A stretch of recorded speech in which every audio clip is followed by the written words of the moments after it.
So Jess, I'm going to hand this over to you to walk us through the resources that are out there to work on some of these visuals we've talked about today. Of course. So first and foremost, the PDF that you can download at the Growth Owl, there's hyperlinks to each one of these websites. I personally believe, and I do this in my own company, I'm a big advocate of teaching people how to fish versus fishing for them. If they want me to fish for them, that's not a problem. I can. But I think that all tides can rise, all ships, and having these assets that you can use is the best. So this is the first slide here is stock image sites.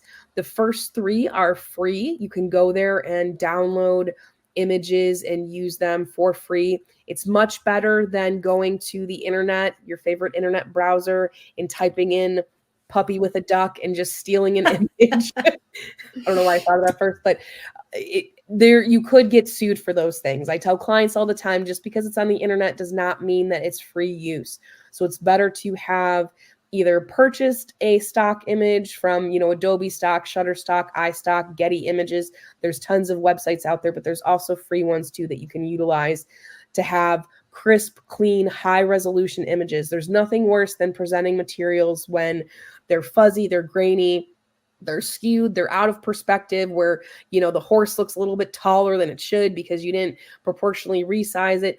Those things do make a difference. So these are some resources that you can use for stock images. I can attest to Pixabay. I use it probably the most, and I think it's got some great free resources in terms of stock images. So I was glad to see that on there.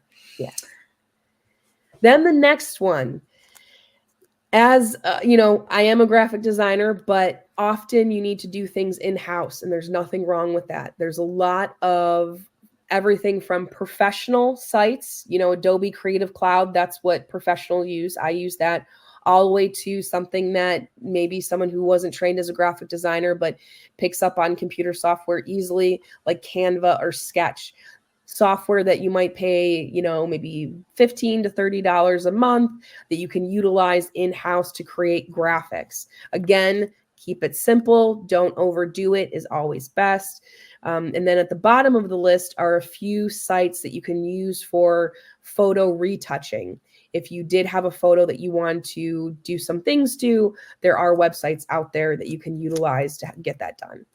So just on this slide specifically for graphic design, if there's 1 or 2 out here that you think would resonate most with our audience, remember, they're managers, executive directors of nonprofits, associations, other purpose-driven organizations. Maybe they don't have much of a graphic design background at all.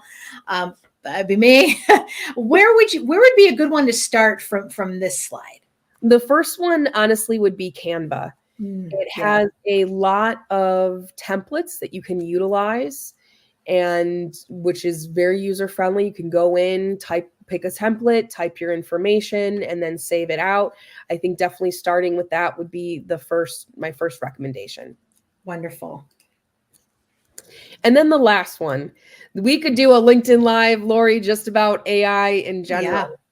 AI is not going anywhere. In my company, we are embracing it full force. My feeling is it's better to embrace it, learn it, utilize it, than act like it's not there. So these are a few sites that I'd recommend that you could start utilizing within your own organization. OpenAI, that's ChatGTP. It's great for if you're not a writer, putting in a prompt and it'll give you something that you might be able to edit.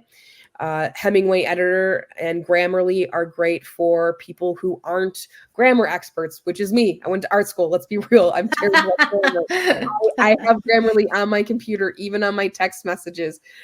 So I think it's fantastic. And then Leonardo and Midjourney are AI image generating websites that you can go to create imagery. You put in a prompt, and a prompt is basically, cat holding a coffee cup and it'll create that image.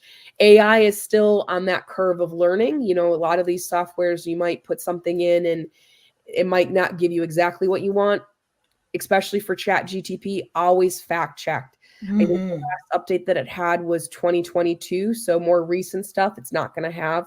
But if you ask it for stats, never go off of it. It's like plagiarism in high school. You always want to make sure that you double check where you're getting your information from. But I highly encourage you to start utilizing these things now, because they're not going anywhere and they can save you time. Because at the end of the day, time is money. And if you can spend 10 minutes writing something versus an hour, that then 50 minutes could go to something else in your organization.